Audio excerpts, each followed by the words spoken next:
wrapped up like a douche in the middle of the night. I still don't know. I know that's not what he says. I don't care. Whatever. It's just it. The reason that I really like watching the food streams is because I have just come back from dinner. I have dinner before the podcast, so I'm not hungry. So I'm not sitting here like being, wow, I really wish I had a cake. I'm just fascinated by the industrial process of baking.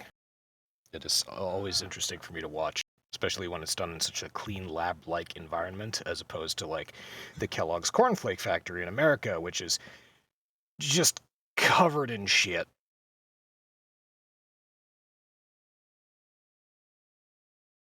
We have a thumb cam. Ladies and gentlemen, we have thumb cam. Holy shit, we do have a thumb cam. I set up everything for y'all tonight. Thumb cam. And now we go to zero cam. And now we go back to cooking cam. And now we go to Kosen cam, which, it is operational now. And now we go to Omega cam. Oh, hello everybody. My name is DrNiggle. Welcome to the Church of Chonkwij podcast. I'm joined tonight by Kosen, Masami, OmegaConstruct, and Zero Burn.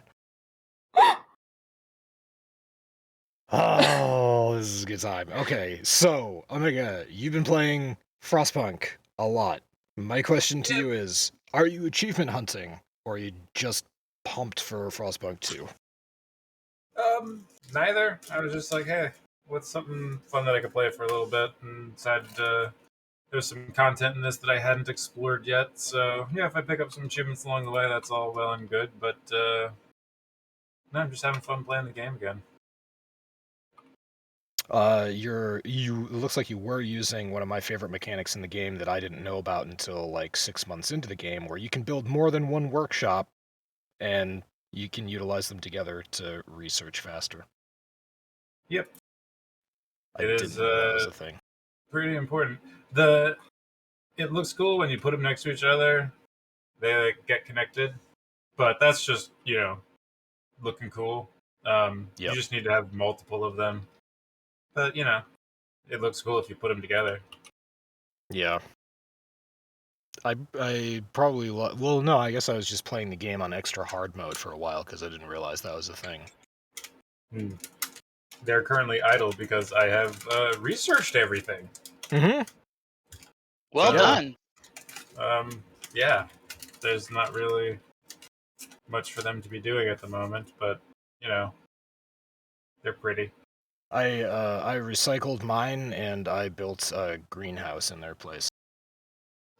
I don't want to destroy them because, these two are literally the first two buildings that I constructed. So, I'm going to let them do their thing. I don't know. At this point, the game pretty much plays itself. I've got 2 coal mines. I've got 2 drills getting wood, and I've got actually 3 coal mines. I've got 2 wood. Steelworks. I've got a whole complex here harvesting more coal, and it's at the point now where all that shit is done. Food's not an issue. I've got, this is a couple weeks worth of food, and I'm still collecting more. Let's see, I've got 24 days worth of coal stockpiled, and so now the game is pretty much turned into I don't know, just sending scouts around the map while the game kind of plays itself in the background. Yeah, but that's what endgame turns into in endless mode. It's the scout game. Mm-hmm. Usually I would just, I don't know, kind of give up on a colony by now. But I've mainly been playing it fast forward. I want to get all 15 relics. You can, find relics at buried dreadnoughts throughout the map. So, I could do that. But at this point, I'm done. I did it. But yeah. This is why I also kind of like scenarios a bit more. Because, you have an objective. But it is fun to just go into builder mode and be like, let's make a cool city with, hundreds and hundreds of people. that is exceedingly easy to run on its own. Well, let's say that Frostpunk's one of the first city builder games that I played where I did enjoy this scenario these scenarios included quite a bit. I usually skip out. Like Civ 6 has a ton of scenarios that I'm just now starting to play because I never really had an interest before. That's not a city builder, but you get what I mean.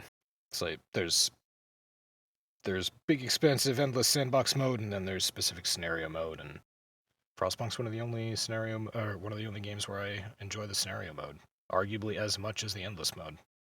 So Frostpunk 2 will be coming out, and it will feature oil. I'm definitely looking forward to Frostpunk 2. That'll be a thing. I gotta. Does it have a expected release date? No, it's still on Steam at least. It says coming soon on my wish list. Ah, okay. But Somebody say oil. Yeah. That shit is mine. Frostpunk 2 will have something to do with oil fields, and they're gonna switch up the mechanics of the game, which is good. They're not just putting out like Frostpunk, the next iteration, or the same game with just different stuff to do. They're actually switching up some mechanics and switching up some of the gameplay. So I am interested to see what they come up with there.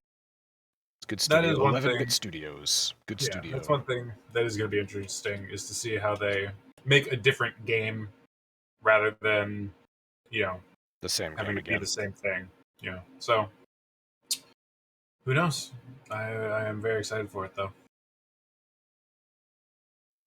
And back to, I don't know what Zero started to play. I should have guessed. So, Do you really have to ask? Yeah, I mean, you've got too much invested in Destiny to ever really stop, don't you? Yeah, pretty much. It's one of those things where it's like, WoW, I could give up because I don't have that much invested. Destiny, I've been playing since year one, or since D1 Alpha. So we're talking 9 years worth of this game. So this is your famed character, Birdman. Harvey Birdman, attorney at law. That is an exotic headpiece, exotic helmet called Celestial Nighthawk. It is amazing. Caw-caw! Yes, it allows me to randomly call out to my friends when I'm in danger. Caw-caw! Caw-caw! No way that's what it does. Of course it does. Yeah, that's how this game works. Basically, is his attack. That's your help me caw. You've also got one where you can stand up on a box or something, and you can just flail your arms around and go caw, and all the enemies just flee from you in fear. I do not believe you. Nor should you. I'm widely considered to be an inveterate liar, and rightly so.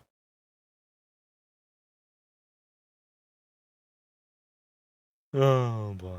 Yeah, so there you go. All right, so that's Destiny. Let's go. I literally, no offense, Zero, I know that you love this game, but I'd rather watch Thumbcam. Yeah. So yeah, what's going on Thumbcam? Nothing. Goodbye, Oh. Masami. I think Masami Welcome back, just literally Masami. died. Oh, that's unfortunate. It's like her computer just said, nope. No. I mean, that's not a surprise. No. No, what happened to the cooking stream? Did that go too? Yeah, Discord everything probably went. fucking. Discord decided to fucking die. That's what happened. That's fine. There it is. We'll stick with the cooking. It's probably the better part of the entertainment. So, not actually a story, but I assume you all read about the Xbox Series X Gucci console that costs $10,000. Oh my god, yes. Well, don't worry, you can't buy it anymore. They're all gone. What? Really? yeah, Who they bought them? They released on November 17th. It's November 22nd. They're all gone. I'm not Oh my- really surprised. Not really either. But I bet a bunch of them were bought by rappers. I mean, And probably. the rest of them were brought by Instagram influencers. Kosen, all I have to say to you is And YouTubers. Gucci box, Gucci box, Gucci box, Gucci box, Gucci box, Gucci box, Gucci box, Gucci box! Thank you. I'm done giving you all cancer.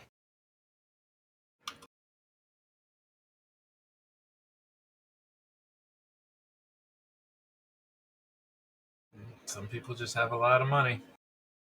Not a lot to do with it, apparently. Anyway, yeah. Oh, it's also worth pointing out, it's not really a surprise that they all sold out. I remember why now. It's because only 100 are being made, and they sell for $10,000 each. Oh God. So there you go. It's just an Xbox that has a Gucci pattern all over it. That's it. And Comes I'm in a not Gucci clear. suitcase too. There's one on eBay for $27,000. Of course there is.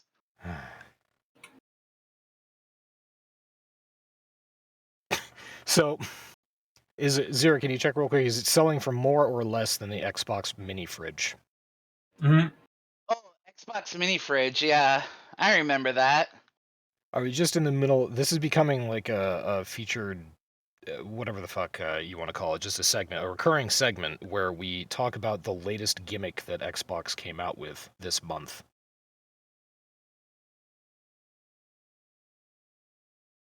Shit on a shingle. Anyway, yeah, Microsoft and Gucci created 100 Xbox Gucci Series X consoles and matching controllers, people. Matching controllers. Control. How did they replace those when those wear out? Like, You don't. You're shit out of luck. You're not actually supposed to, like, use this. Alright? This isn't the type of thing that you play games on. It's the type of thing that you enclose in Mylar or whatever the fuck, and you put it in a glass case to be displayed in whatever room in your house it is that you use to display your useless shit. Useless indeed. Cheapest- What the fuck? No console should ever cost that much. Cheapest Xbox mini fridge on eBay is $225. Thank you, Zero. $225,000. That is Oh no! fucking Wait, insane. $199.99. Sorry. All right, that's surprisingly reasonable for something that actually functions and will function for a long time and has no risk of the heat sinks burning out. Well, yeah, that was this is just a hell of a thing. So whatever. I hope that somebody's having a great time. I hope that Giselle Bundchen has a great time giving this to her kids for, I don't know, early Christmas or something. Seems like a thing that a former supermodel would do. Because, kids love Xbox. And I love Gucci. Who doesn't? Yep. I mean, Gucci. Wait, did you say Gucci or Coochie? no. Yes, Yes. Is there a difference? that is correct. Well, a coochie is just a regular coochie. A Gucci is a rich coochie. No. Oh, all right. I can get behind that. Or in front. Or underneath. It's slow going tonight, folks. Low news week. It was a slow news week, actually. Well, who wants to release anything new with sales around the corner? They're just gonna push what's already out. Yeah, we're drawing very close to the Steam Black Friday sale. That is so. No, a lot of places who already started their online sales. Yeah, Black Friday used to be a day, then it was 2 days, then it was a week, and now it's getting closer to a month. You get a month of Black Friday. It's a season. It is the season of Black Friday. Season to be black. Yeah. All right. We're gonna stop right there because that wasn't going anywhere productive. Yeah, we'll do that. Yeah. We're gonna have a talk later. Oh no. Oh, You didn't mean it that way, and you know it. Oh no, I thought it was going a different route. Well, I mean, Masami. Chocolate donuts. Well, I mean. Yeah, it's a sex act. That's what the kids call it now. I could have said black licorice too. Well, And also I mean- a sex act. I mean, maybe Kosen will follow through with saying we're going to have a talk later because, like a week and a half ago, Masami told me we were going to have words, and I still haven't heard anything from her. She's talking to you right now.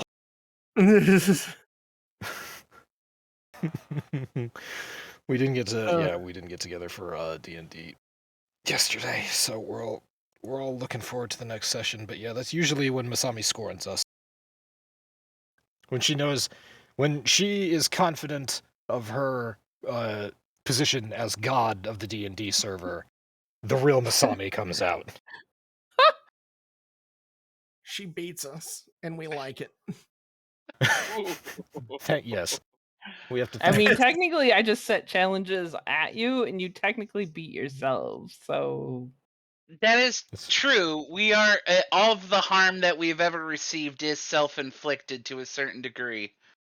I.e., eating children, unbeknownst to yourself.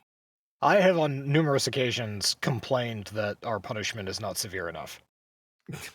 Shut up, Doc. I'll take that under advisement. Shut up, Doc. It's too late. It's Perhaps already. a light spanking. Funk. Too hard. Maybe a light caning 2x4. Crack my spine. Oh, all right. So, more on Death by Snoo Snoo later. There was a major update to New World, which I don't have a story for. I should have just pulled up the patch notes, I guess. Oh, that should be interesting. I need to hear your assessment in person on this, Doc. Okay, we're gonna watch delicious cooking things be made while I rant about New World. Okay.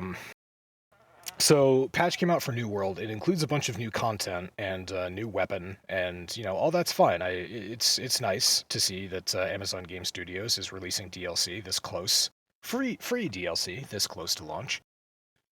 Because I guess there's apparently a large community of people who just powered their way all the way through to 60 and are done with the game, I guess.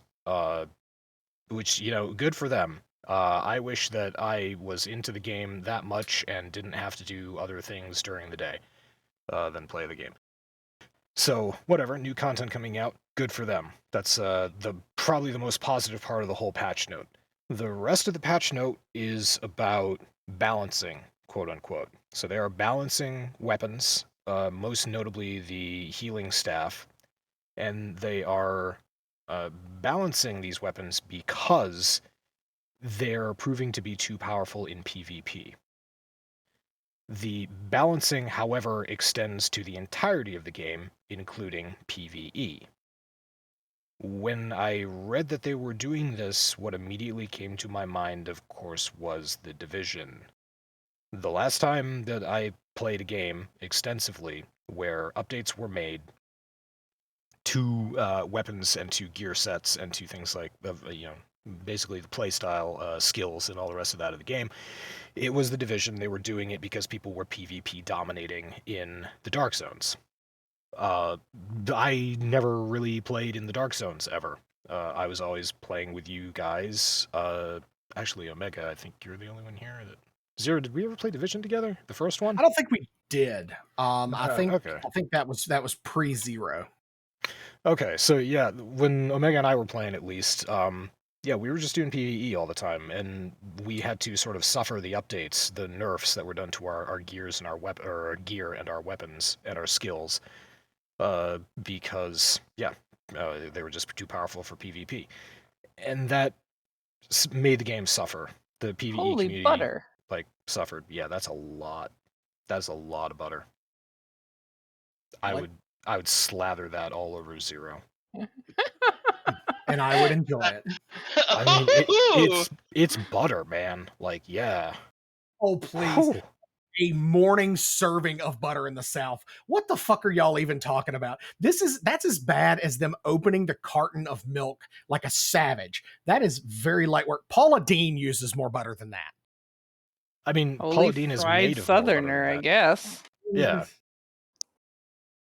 Anyway, so yeah, New World is making the same mistake. Well, I say they're making the same mistakes that Ubisoft did, but Ubisoft managed to milk that game for like 3 years, 4 years. So, I mean, obviously it was an okay business model. It's just and I imagine that WoW has done the same thing for what PvP. They've Oh nerfed yeah, weapons WoW and did it for sets for all that PvP. shit. Destiny does it all the time, and it's fucking awful. It's part of the reason I don't play PvP, because you're like, warlocks and titans don't have any single kill moves, like none at all. Single ability or single one shot kill moves.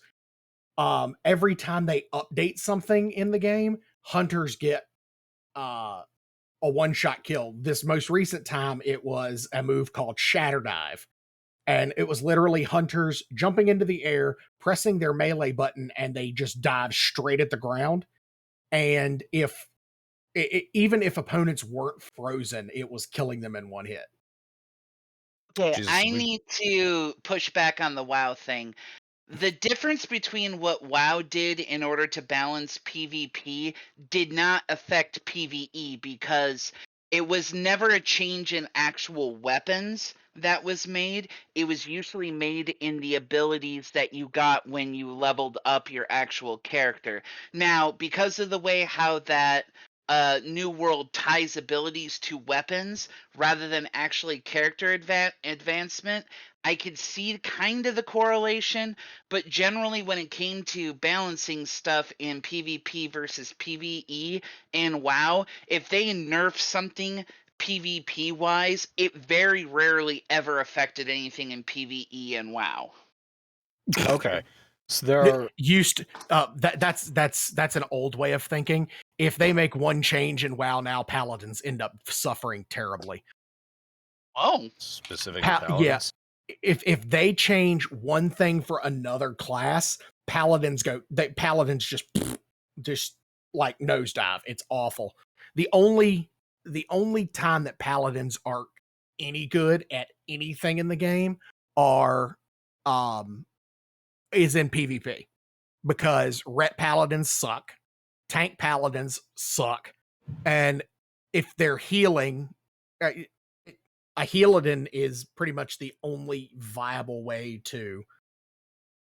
That's a change. Yeah, healadins are bad. that is a major fucking change. Oh What? yeah, paladins are awful. When now. did they do that? How long ago did you play? Last time I played was Cataclysm. Yeah, no, well after that. Okay. We're talking like starting at the end of Mist until current day. Paladins Oh suck. wow. Yeah. Holy shit. Let's see here. I will say in the meantime that it's what I'm talking about with reference to New World is them basically doing what Zero's talking about with Paladin across the board. And Healadin, that's interesting for this conversation specifically because the healing staff was one of the major nerfs in this last patch. They basically halved what I forget what they did. It was minus 20% healing across the board for everything. Whoa. On the healing Really? staff. Yeah.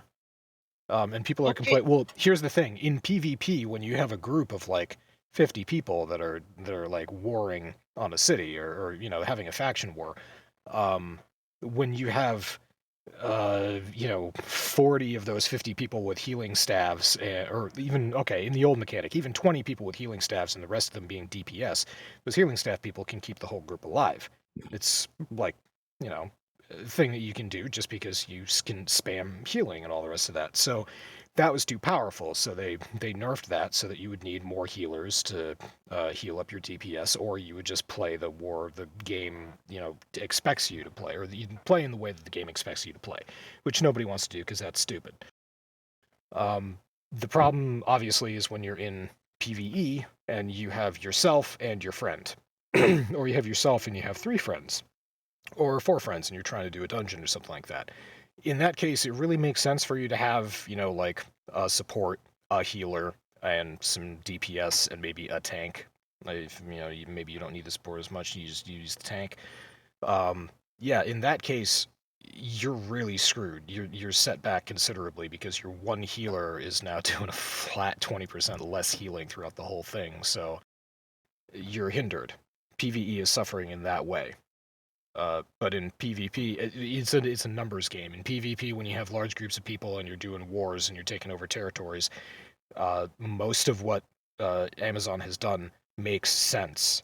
But when you scale it back to the PvE player, like me, I got the raw end of that stick. Agreed. Well, yeah, because generally you want to separate PvP from PvE. Yes, you want to isolate the two systems so that when you go into PvP... This is why PvP actually works in Warframe. The Conclave in Warframe has nothing to do with the rest of the PvE experience. There is a whole new set of mechanics when you get into Conclave. There's a whole new way to build frames and to mod weapons. That's how you want to do PvP versus PvE. But the only reason that exists in Warframe is because Warframe started off as a PvE game, and then the PvP mode was incorporated into it later. So first and foremost PvE, secondary PvP. And they seem to have gotten that right. Yeah, and it's because in any game, of course, there's gonna be PvP. There's gonna be that little percentage of people. And I mean, honestly, I'd venture to guess. I know in WoW the numbers are relatively low. It's not even like a 75-25. Hell, I wouldn't even go so far as to say it's 80-20. It's probably, more 95-5. You don't have a lot of people that like PvP. Now, PvP servers are full. And I think it's because of the role play factor, but I don't like open world PvP. I've always hated it. So I avoided those servers like the plague. Yeah. So that's the life staff. The other one was the fire staff. The PvE community in New World got a little uppity about this, and I understand why. Arcana, just magic weapons, have basically been the worst weapons in the game since launch. They have amazing potential. Like fire staff has amazing potential. It's got great AoE, and you used to be able to do some shit with it at lower level. But part of this patch was to have the crit chance of the Staff of Fire, just across the board, half the crit chance, which is making magical weapons increasingly more difficult to use. I don't know how badly the nerf was how bad the nerf was to the Ice Gauntlet, but that seemed to not get as much attention as the Life Staff and the Fire Staff. So what has been the general reaction on like Reddit and the New World forums? It's mostly on the New World forums. There's not a lot going on. It's just your normal toxic forum environments as far as I can tell. But on Reddit, it's a lot of people bringing up the same points that, you're punishing PvE players for PvP changes, or you're basically nerfing. Every single patch is a nerf of some way or the other. There's a solid argument that's being made, which is, okay, well, Amazon is trying to keep people in the game longer. It's an MMO. It's supposed to take years for you to, max everything out and be done with the game. So yeah, they're just trying to extend gameplay, essentially. And the solid argument in favor of that is, yeah, you do want people in this game as long as you can possibly get them, because the more they play this game, the more time they spend in game, the more likely they are to spend real money for shit. Yeah, I don't think that works. It's a proven business model. It's how DE operates. If people were already able to get to, the ultimate end game and basically have finished it, like you said, then it's just a poorly developed MMO. Well, I also think Maybe. Wasn't New World originally designed to be a PvP game, like a PvP MMO? That was what their original idea was, and then they added the PvE later. I have not heard that. I'll look it up. I want to say that there was somebody who was in the New World beta that was talking about it. Basically, it was one of their reviews. They had talked about this being a part of the design process for New World, but I'm not 100% sure on whether or not if their take was accurate or not. Just a cursory glance over the first New World articles. I would say that might not be entirely correct, because it seems like from Rock Paper Shotgun, from Forbes, and from PC Gamer, they all give the impression that New World actively developed one PvE game mode and one PvP game mode simultaneously. So they wanted to have both, and they wanted to have specific elements native to both, or exclusive to both, excuse me. Yeah, so they designed, yes, all right, so PvP integration was absolutely going to happen in New World, because that's how they wanted the faction system to work. They wanted people to be able to take over territories and hold them, and all that they wanted to require PvP for. The story mode, however, the quest and everything, was always PvE. Looks to have been always PvE. So, again, this is just my cursory glance of some articles here. It looks like both were in development from the beginning, but they were both in development for different reasons.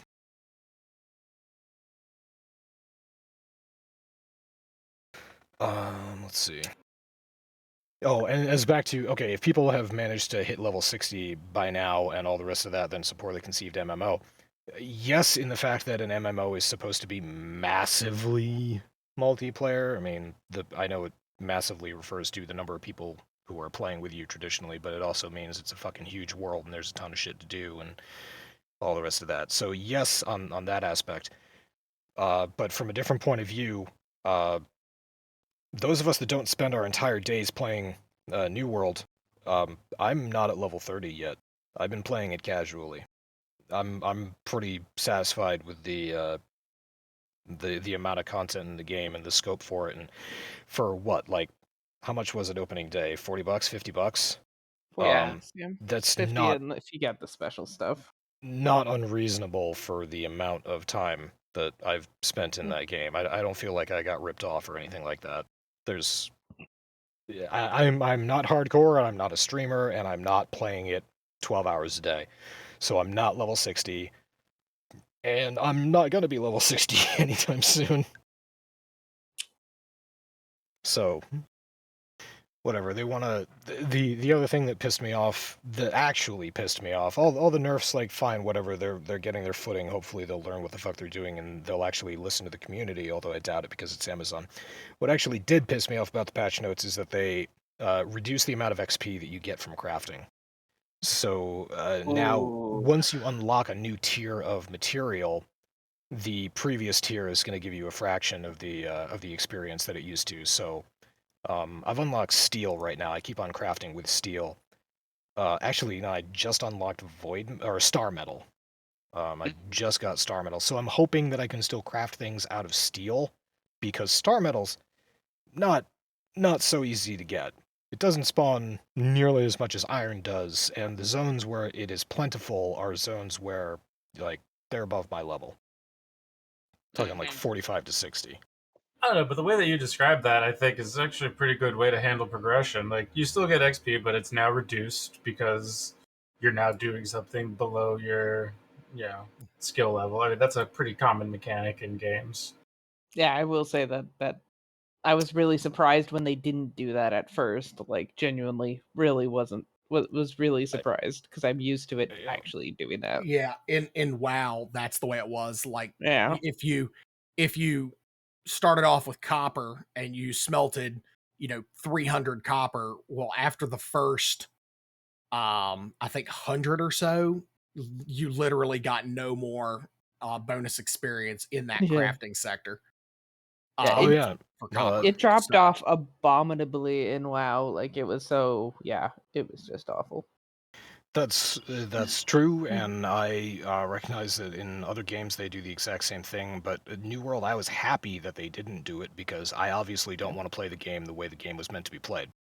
I was Obviously. going to try to I mean, make it to level facts. 60 by just crafting shit and getting all my my armory and my weaponsmithing up to 200. I was going to be like, okay, yeah, fuck yes, I'll do this. This is a fun way for me to play the game because I'm not really interested in running around doing the quests and everything. So, That is true. I will have to say that when it comes to the story, the PvE story, it's interesting, but not nearly as interesting as they really hoped it probably would be. for me, the mechanics, the interdependencies between the crafting stations and the crafting skills, all that was like more fun for me to figure out than getting a quest at point A, running to point B, running back to point A, then running to point C, then running to point B, and then running back to point A. It's like that's what every single quest is. Yep. So I found it more fun to I found it more rewarding to mine shit, gather shit, craft that shit, and getting XP all the while I was doing this. I was like, this is fantastic. I feel great, and occasionally I craft a piece of gear that's actually good. But I mean, you can still do that. I can still do that. There's just really no point to it right now because it's going to take. Well, it'll take even longer. Let's put it that way. It's not impossible for me to hit level 60 doing what I'm doing right now, but and this is a big but. It'll take a lot longer. But yeah, the main that, as I said, that was just something that pissed me off, not really the community. That's not a high point of people's complaining. Because Well, as you've all I pointed don't out, blame you for being mad because that, I mean, honestly, that does kind of suck. Like, I'm yeah, not for what like I was doing, yeah. Yeah. But the main takeaway, the main attitude towards this is that yeah, PvE is getting punished at the expense of PvP, and the PvP players are very vocal, as is the norm, as would be expected in any game with PvP and PvE. The PvP players are much louder, and they're from what I can gather, PvP is complaining in this game that there aren't enough people on servers to PvP with. You have to do some research before you join a server to see which ones are more PvP friendly, quote unquote. But yeah, so there's talk in the community of coming out with a plan to present to Amazon for dedicated PvP servers, which is never That would be nice. It's not going to happen. Yeah, I know. It'd be nice though. It would be. It would be even nicer if Amazon could figure out a way to balance PvP without touching PvE. But again, Right. I don't expect that to ever happen. Yeah, they interrelated it too much, I think. Yeah, it's too. Yeah, just the whole faction system and the whole territory system is too reliant on PvP to ever isolate it from PvE. Yeah, they'd have to figure out a way to determine like who owns the territories without actually people fighting each other, which I suppose could be done. I mean that game does generate a shit ton of statistics, so but who knows? The interesting part is going to be if the game has already lost a large chunk of its opening day numbers, which is not really unusual. Most games start off very strong and then they sort of stabilize.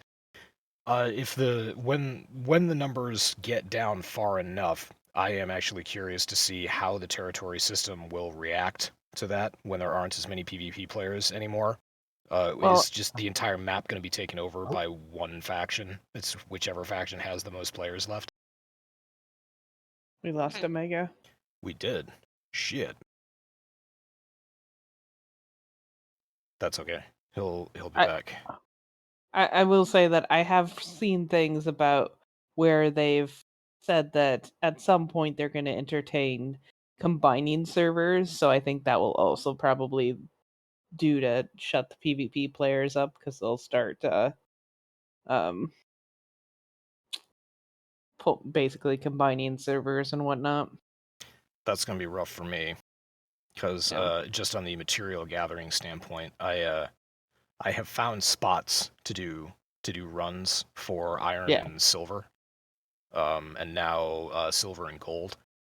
But the trick is playing New World when as few people are playing as possible, because you don't want to run into other guys while you're doing that. The resources are all shared across New World. If I mine a vein, it disappears for everybody else in the server. And vice versa. At least they respawn faster than in WoW.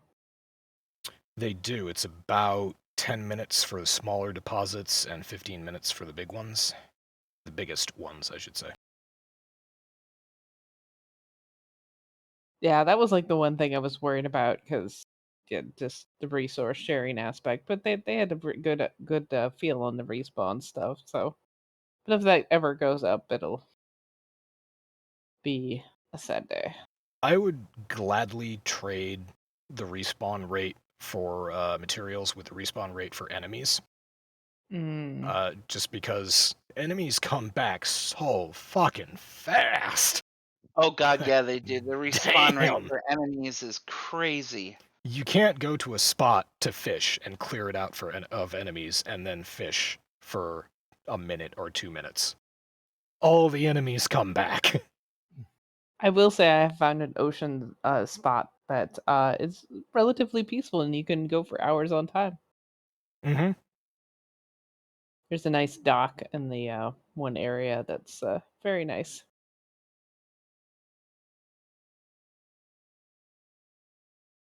Kosen, do these guys just keep spawning forever? Anytime that you go back to a bonfire, they respawn. Gotcha. So I'm basically farming souls for the purposes of improving my stats. I still say you're playing this game wrong, man. The point is just to run from point A to point B. That's it. Just run through the entire fucking game.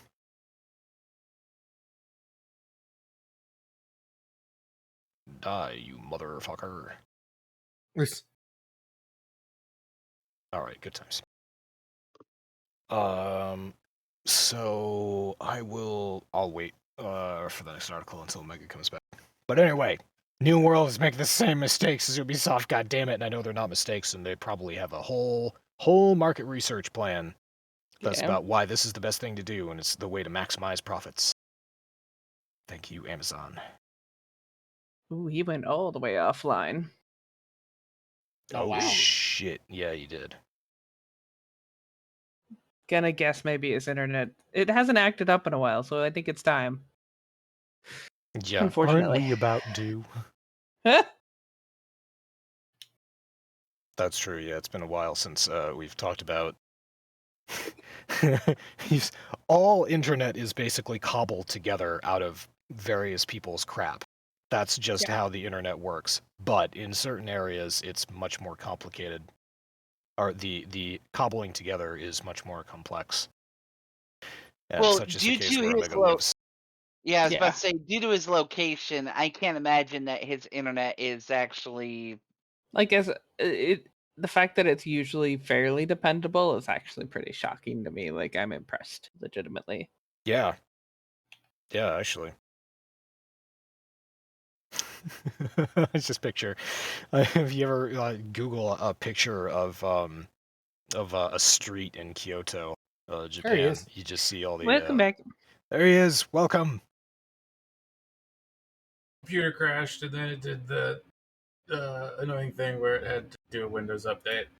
Oh, good. Oh, I'm glad to have been wrong, because I had a different theory, but we won't utter it for fear of cursing. Knocking on wood. We don't want to anger the... Yeah. I have a wood table in front of me, knocking on it. Good. And it is wood. It's not just particle board with varnish on it.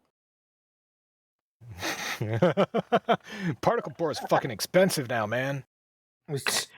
Who knew wood chips would be worth something in one of these days? Fucking wood prices are skyrocketing. This is what we should talk about on our gaming podcast. The economy of wood. I mean, we talk about cock all the time, so it tracks. It's true. We were talking about chickens earlier. I mean, in all technicality, there is something we could talk gaming related that has upset a lot of people. Who's heard of Wormwood Gaming? Well, what did they do now? Yes. I'll get to that. You're Okay, talking about so that company that like makes wood shit?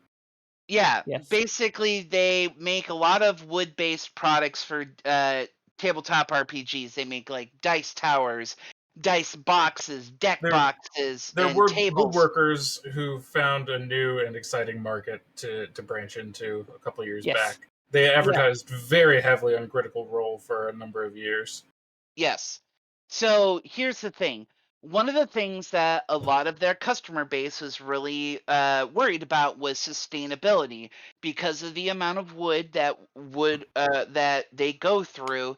They're literally worried about that. You're destroying the environment. In which case, that there was a pledge and an effort by Wormwood Gaming that they were going to do better in regards to sustainability, whether if that's donation, taking lumber only from certain places that actually are replacing the wood that they're taking from forests, so on and so forth, et cetera, et No, I cetera. think I see where this is cramming at. Just recently, Wormwood Yep. Gaming has now accepted Bitcoin as a viable tender to use for to purchase their stuff. Like I they're hate this argument. I hate it so much because it's technically correct, and I know that's the best kind of correct. yes. It's ridiculous to me, but it's technically correct.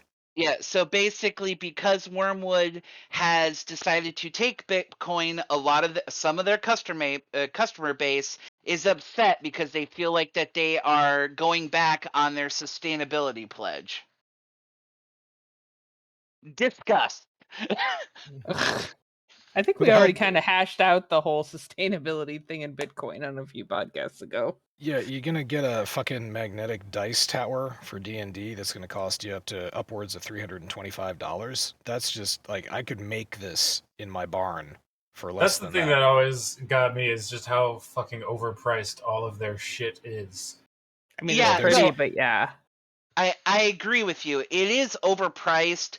They say that their price is due to their works, what is it? Craftsmanship.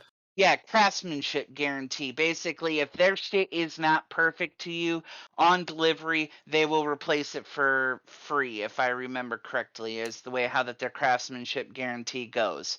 So that is why that's how they justify their increased prices, because they want to pay people the best that they can in their company to make sure that the product that comes out is going to be good every time, so that people are people are getting what they're paying for, essentially.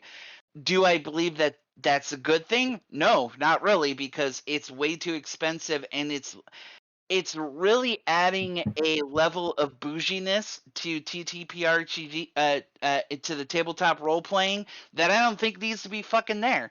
Like, for the longest time, most tables are sustained in their play without having to buy a bunch of shit. And, they really don't have to buy this shit, but we know about societal pressures and peer pressuring and all that other kind of shit. And people feel obligated to invest money in something that they really don't need because that's what everybody's doing. And, like, whether or not if you agree with that or not, You're describing the GOP.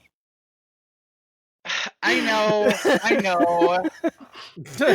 That's the current state of the GOP for like half Republicans out there. Oh, poor guys.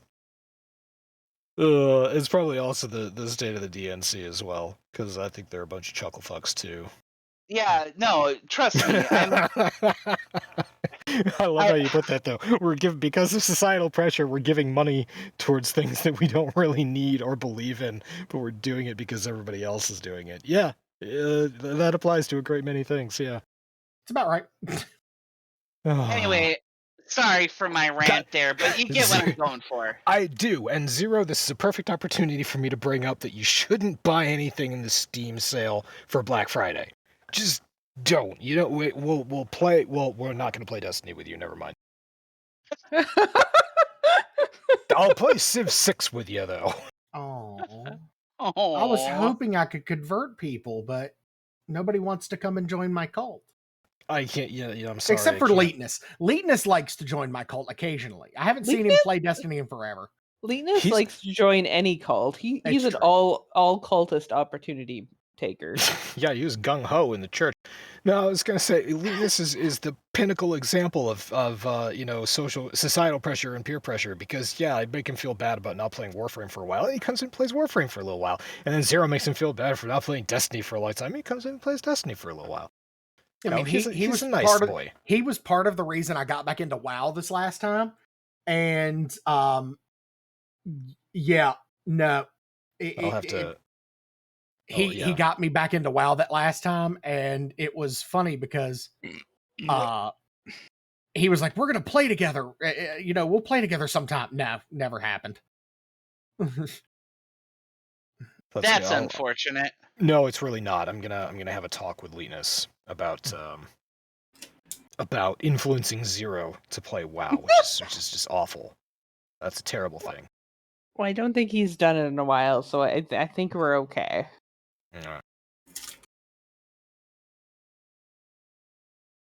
All right, back to that.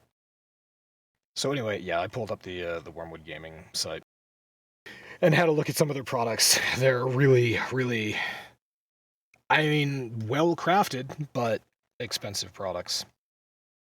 I mean, I know a couple of different woodworkers. I'd rather commission someone either locally or that I know of and know are good both craftsmen and businessmen, and rather do it that way, to be perfectly honest.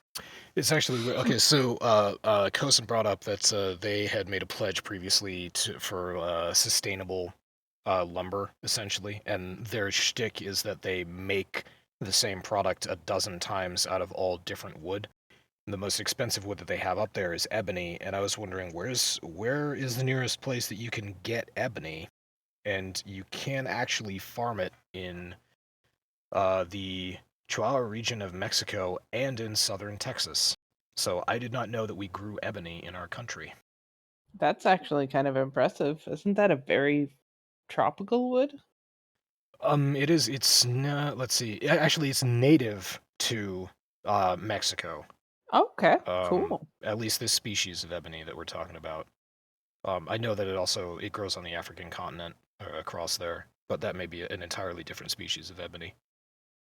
But I don't know my woods, so I'll defer to your expertise on. No, I do not have an expertise. I know very little about ebony. I have one pair of drumsticks that's made out of black ebony, and that's a specialty pair that you need for a very specific thing. I said wood, not ebony, for the record. That's right, you did.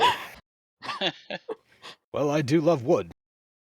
But apparently black ebony is worth almost $1 million per tree. So yeah, Good black ebony takes a long time to grow and is apparently very valuable. Well, Black yeah, ebony. Oh no! Here from treeplantation.com. This seems like a reliable source. Black ebony is the most valuable tree in the world. Just one black ebony tree could be worth $1 million if you can find it or grow it. So there you go. Gotta be a very fickle wood, I'm guessing. Probably. As far as I know, ebony trees take a very long time to grow. Like bonsai trees. Why isn't bonsai wood the most expensive wood in the world? Bonsai is a process, not a type of tree. Yep. Shut up.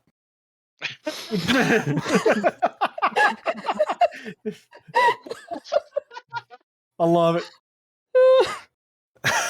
Just call. How many I'm not wrong. You're wrong. How many Americans do you think know that? Just call it bonsai wood and charge $12,000 a plank. Somebody will be really impressed. Wow. I mean, a twig, they're tiny.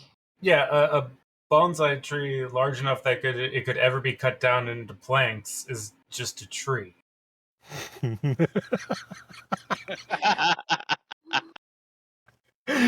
There's a fantastic opportunity for us to exploit money out of stupid people here. Or at least anyone who doesn't watch this. We call it mature bonsai wood. Oh. There you go. I like it. Seasoned bonsai wood. Seasoned wood, more experienced than all the rest. Thank you, Masami. You should do the voiceovers for our commercials. We have commercials? We should do a whole bunch of, yes, we should. We should do the 5-second YouTube ad spots that Oh, you God. can't skip. Or just Right. do this. Okay, so mini rant time. On Oh, YouTube, God. you have ads unless you're, a human being and you have an ad blocker on your browser. When you go to YouTube, you have ads before the videos, and no matter what, you've got to watch about 5 seconds of the ad before you can skip it. No matter Yeah. what. Maybe it's a 5-second ad and it's just unskippable, or maybe it's a 15-second ad or a 30-minute ad and you can skip it after the first 5 seconds. Why don't people just make all of their ads 5 seconds long so that when the skip button comes up, it just goes to like a video of kittens playing or some shit like that with a logo in the background? Why do people still, this day and age, have ads on YouTube where the first 5 seconds is an intro to have you ever thought about blah blah blah blah blah? Well, then check out. Oh, 5 seconds is up. I hit the skip button. I have no idea what that ad was about. Your fucking ad firms are bad if they're still doing that. If there's a lead up to your product sell on a YouTube ad, you're doing it bad. You're doing it wrong. You've gotta use those 5 sec. I would kind of Yeah. agree in that they should be using those 5 seconds to make you not want to hit the skip button. Like They a should funny bit, a joke, a pun. It's just something to make you go, "Wait a minute, what is this? I need to know more." Because you won't. You would be impressed at the number of times where I've heard like the first few moments of an ad and went, "You know what? I'll let this play." The worst thing about, I wouldn't even go that far. I'd just say, introduce us to your product, tell us why we need your product within the first 5 Right. seconds. Then after that, whatever you want, doesn't matter. But expect that people will only ever be watching the first 5 seconds because they have to. Yeah. The thing that drives me nuts sometimes is when a movie is coming out or a new TV show is coming out, and you know how every single movie trailer works nowadays. It's a fucking build-up. It's a 2-minute long build-up to the last 5 seconds where you see a title and a date. On YouTube, at least, it needs to be switched around. You need to know what movie you're about to see an ad for and when it's coming out in the first, 1 or 2 seconds of the ad. After that, get on with your trailer. Maybe if it's if it was fucking, oh God, what was it? The Aretha Franklin movie that just came out. Oh, Respect. If it was that, if you just said in the first 2 seconds, respect, the Aretha Franklin story coming, da da da da da, I would have watched the whole fucking ad because I want to see the movie and I'm interested in the topic matter. But no, you just sort of started off with a car driving down the street and someone saying the world is changing. I'm just like, nope, I'm out. I mean, that did actually In a world where men oppress women. Like we have to use our All one woman. imaginations. All one woman wanted was respect. Well, more than one. I can tell you that for sure. I was gonna say I was actually kind of interested to see that movie. I will just have to catch it when it comes out of theaters, though. I think at this point. Yeah, But It was looks actually really not good. bad. It was a really good movie. Yeah, it looked I'm really good. I'm interested in it because I like historical shit. I'm into historical drama basically. There's nothing wrong with that. There's zero things wrong with that. I will file that away and use that information later. Thank you. Yeah, if anybody's ever bored and looking for some 15th century drama, you just check out The Tudors. That's a fun one. I've seen the first half a season of that. I think that was pretty decent. The thing about it is, though, The Tudors at least is a pure historical drama, and it goes on for I think 6 seasons, 5 seasons, 6 seasons. It's pretty long.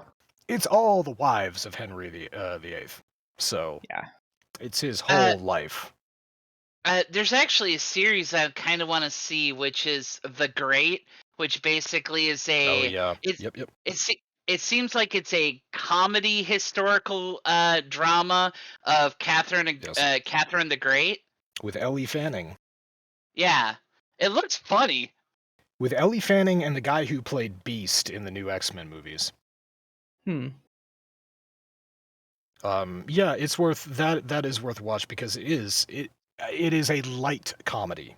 It is a historical okay. drama with comedy elements in it. It's like Dexter is billed as a dark comedy. It's a drama with dark comedy elements. So it's definitely in there, and it's it's worth a watch. But yeah, The Crate is a good one. The Tudors is a good one. Yeah, I've never dabbled into Downton Abbey or God, what was the one with Queen Victoria? I think it was just called Victoria. Whatever, that's another one on my watch list. Anyway, speaking of all this broadcasting and watching shit and all the like, somebody popped up an article from The Verge that Streamlabs will drop OBS name after getting called out by an open source app. That was Oh me. yeah, I heard That was this. me. Oh my god. Yeah. Essentially what it boiled down to is back when Streamlabs first released their own software, quote unquote, their own software, they asked OBS, they said, "Hey, can we use your name?" And OBS said, "We respect you. No, you can't." And they did it anyway. And then proceeded to get extra shitty and applied for a federal trademark of the Streamlabs OBS name. And OBS said, "Oh no." They posted about it on Twitter. They said, "We've tried to do this privately and y'all aren't cooperating. So now we're going to go public with it." And then come to find out, what was it? Lightstream or something like that was the name of the other company.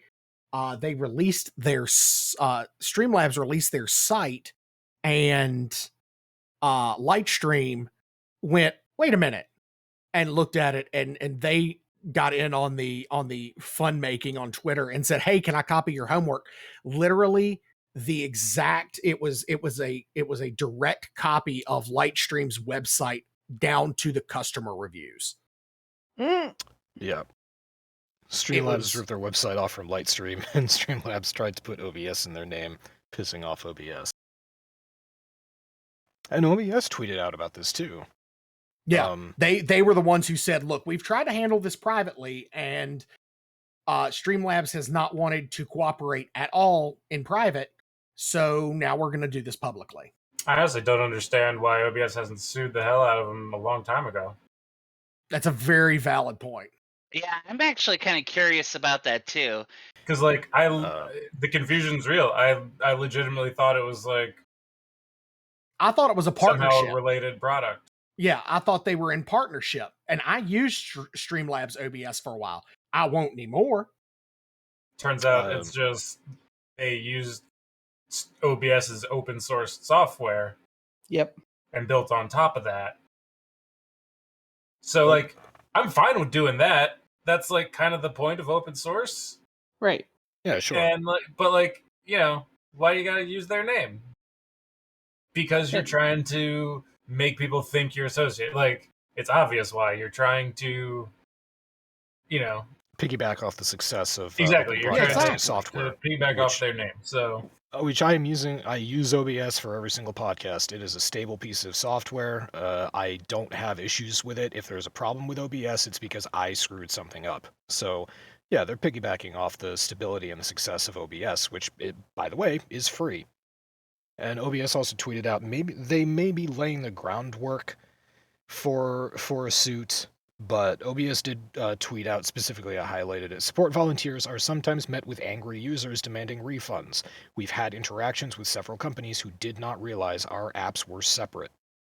So there is real life examples apparently of people confusing Streamlabs OBS with actual OBS. So I mean, I think this is OBS trying to do this without actually having to file suit, I guess, because to file suit, you have to make a formal request that they stop. And if they did that and it was ignored, then you can file suit. But, it costs a lot less to say something on Twitter. Yeah. And that's the other thing that I was going to point out is that will get it taken care of. Yeah, OBS is open broadcasting software, and it is free to use. They're effectively they're not making money on it. And Streamlabs OBS is very much a for-profit company. So you're talking about it is literally David and Goliath. Yeah, So, I mean, honestly, I think it's stupid. I think that Streamlabs could have had a good thing going. But I mean, they have this innate ability to piss everybody off. And they've done it. They've pissed everybody off, including people who have used their software and their tipping service or their fund collecting service. And now people are starting to people like Pokimane have said, look, if you don't fix your shit, I'm gone. And she's like their big face. Asmongold has gone on and said, look, if they don't fix this shit, I'm gone, because I'm not going to use their service. I'm not going to give them any money because they take a percentage of whatever the tip is. And didn't this entire thing start with a big Twitch partnership that they were going to do with Streamlabs or something like that? Yes. It did. And they royally fucked it up. I thought that the Streamlabs OBS dropping the name got the most attention when Pokimane said that she was going to stop using it on Twitter. It she probably sort your did. shit out, or her tweet is here. Streamlabs better resolve this entire thread of issues, or I will be asking them to take my face off the platform and look to use another donation service. See, I heard about it through Philip DeFranco. I saw it on his. Yeah, same here. So. Just to interrupt really quick, I'm watching Monday Night Football on the background right now, and I'm watching the stream where it's Eli and Peyton Manning just talking about the game instead of the actual announcers. Oh my guests God. that they have coming up on the next segment, I'm not even joking, Condoleezza Rice. Yes! Why? Yeah, Condoleezza Rice is going to be talking to Eli and Peyton Manning about Monday Night Football. Maybe she really likes football. Well, like, she does. And she has said before that she would love to one day be the commissioner of the NFL. And there was, like, joking rumors about here. It's a whole story that I won't get into now. A few years back that she was being considered as a candidate for Cleveland Browns head coaching position. Yeah. She is at least tangentially related to the NFL world. So it's not the craziest thing, but it's still fucking ridiculous. That would be really cool if Condoleezza Rice was the commissioner of the NFL. That is legitimately crazy. I am like flabbergasted. I didn't know that about her. I didn't know that she was that into football. It's so nice that we can look back upon these names of people who we really did not like between the years of 2001 and 2008. Right? Now, and we can be like, oh, that's so nice of them. It's like George Bush. I'd go to his barbecue now. Yeah, he turned out to be a decent guy after he left the Republican Party. He's a war criminal. He's a fine. How dare you, Kosen? He's a fine gentleman now that he's not actually in charge of anything. He did a successful rebranding. He did. Yeah, that's true. That's what it was. It was all PR. He successfully rebranded into the goofy old grandpa. Mm-hmm. Into the nice, seemingly well-spoken next door neighbor. Who you would go over and you would enjoy the homemade pickles that he canned that summer. Oh, look at that. He gave Michelle Obama a piece of candy. Oh, that's so nice of him. Oh, remember when he started those wars? Yeah, other gaming news. So I did post it Cheney made money off. Chat, but Diablo 2, Blizzard announced a big update coming up. Oh. And they are covering all sorts of things, a lot of bug fixes and stuff like that. But the biggest thing is that they announced that they're going to be doing a Diablo 2 PTR. And they said they're going to use it to test fixes. But then they said they're going to also use it to test balance changes and updates. So there's a chance that Diablo 2 could be getting some updates to its mechanics. Could be getting some new, who knows, new class synergies, new abilities, new all sorts of things. And one thing that's kind of hilarious is that the old school D2 community right now is freaking out. They are absolutely freaking out. I'm sure they are. Are they Their happy? precious games being changed. Yeah, are No, they happy they're angry. They are so angry, I bet. Because like they've been playing this game for 20 years. And they know every mechanic inside and out. And now they're gonna have to learn learn something that changing. It's actually been interesting. There has been this kind of rift between the existing D2 community that has come to D2R and all the new players who have either come to D2R for the first time or the returning nostalgia players who used to play D2 and are coming back fresh. The people who've been playing all along, they're like, they think the game is for them. They think D2R is for them. They think it's an updated, beautiful version of the game that they love, and they think it's for them. Hilarious. But no, this D2R is a new game in a new era for a new generation of players when when people have an entirely new set of expectations about how a game is supposed to be played.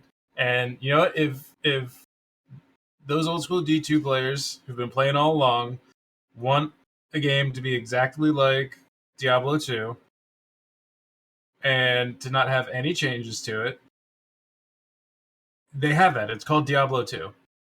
So, you know, enjoy the pretty Diablo 2 resurrected graphics and then go back and play your fucking 20-year-old game then. Fuck off. But they updated the graphics and they modernized the game for us, Omega. They did it for us, and now they're screwing us over. They're taking our hard-earned money and they're changing our game. Such a good imitation. I almost want to smack you. One of the streamers coming to take our gerbs. There's a D2 streamer that I watch, and he had a video where he was doing a live stream where he went over all the changes. And here, let me put this. Actually, Doc, go to the D2 chat and look in the Tristram channel. This is a clip that I took out of his stream.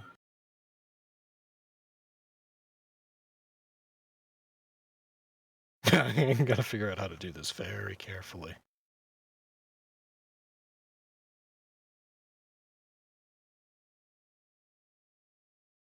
Walk softly, carry big stick.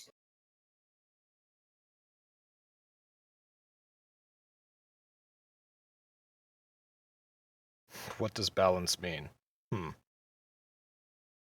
Just absolutely freaking out. They were. It's beautiful to see. I love it. I don't know. I enjoy the Schadenfreude aspect of it.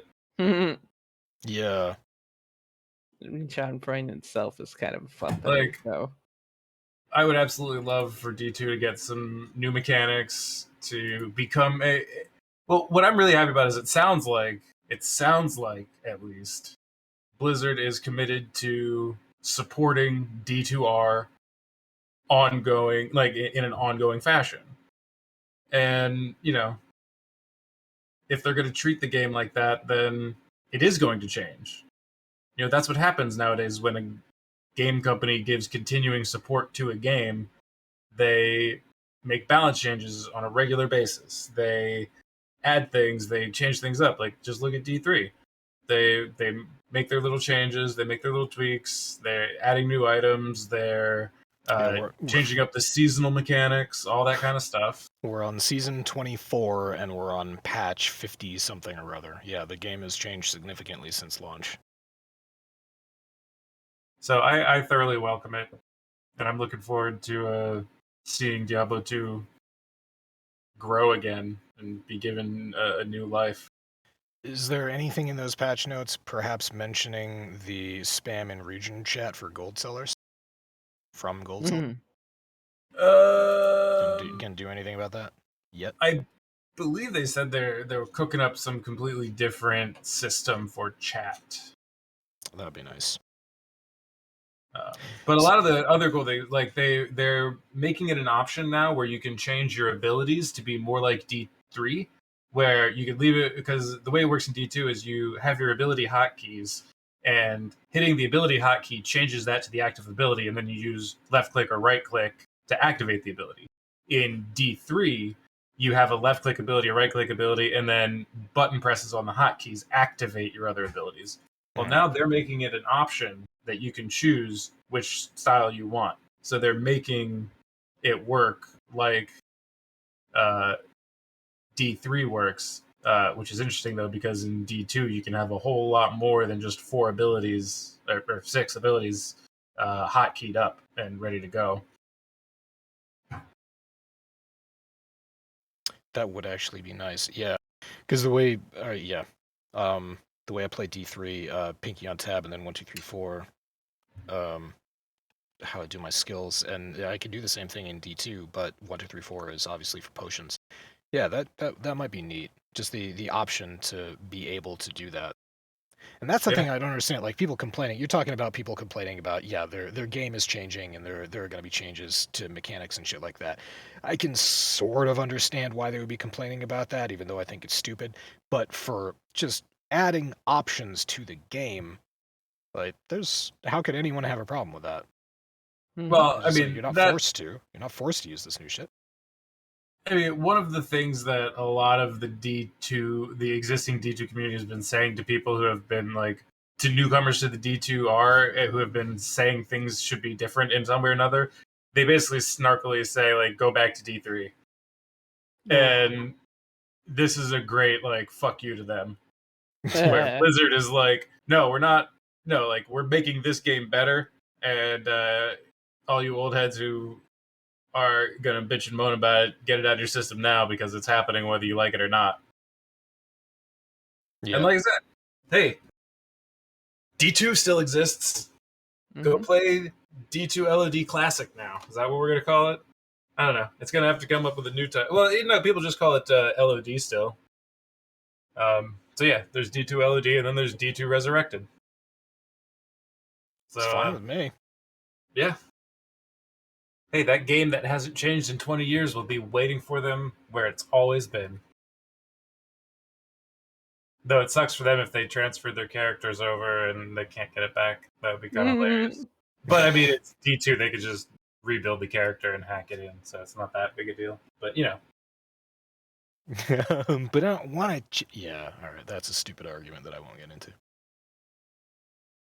Oh, boy. Well, okay, neat.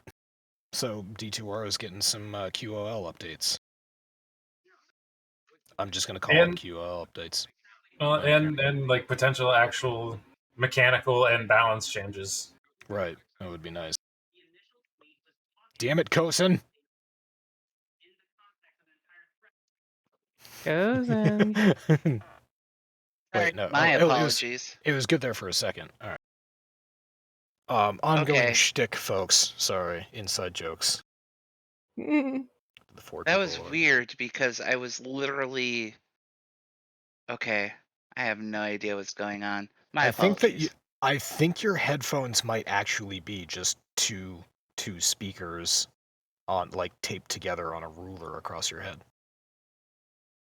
No, pretty sure they're not. I mean, there are 2 speakers back there, but I'll work out the issue. Continue on. I'm mesmerized by cake. I mean, who isn't mesmerized by cake? Oh! Now we're on to the yogurt. Oh, delicious yogurt. Yogurt. Is it Greek yogurt? No, it looks like regular. Although it's in Korean, so It's Korean yogurt. all bets off. Oh well.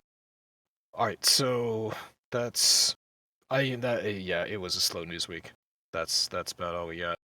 And I already told you all Foundation is done. It's the first season of Foundation has all been released. So everyone is free to binge watch at their leisure if they're interested in that sort of thing. Cuz I think it's neat. I liked it. And the next one up will be Wheel of Time. I'll binge Foundation, and you and I can have like a 3-hour long late night chat that we That'd be cool. forget to record.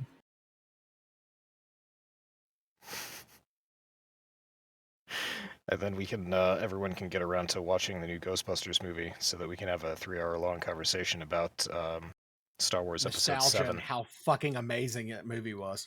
That movie was amazing. Yeah. Remember Star Wars Episode 7? We don't speak of that. This is gonna be a fun conversation when it comes around. Mm. Oh, it's fine. Okay. So, yeah, I'm gonna spend the rest of the night watching Korean food being made, because this is fantastic, Masami. This was a great idea last week, and it continues to be a great idea this week. I don't know why this is so much fun to watch, but it really is. It's just fun seeing the process. Also, they whip a whole lot of stuff, like whipped Yeah. cream this and whipped cream that, and just the many applications of whipped cream. And just some of the shit they think up with is just spectacular. It's really nice. And it just looks so nice when they're done with it. Like, look at that shit. That's just, Oh, balls. Oh, yeah. Ball. Wait. And with that, it's time for the post show. Thanks for joining us, everybody. We'll be same time as next week. Penis. Balls. Penis. Balls. Homemade apple pie. Mm.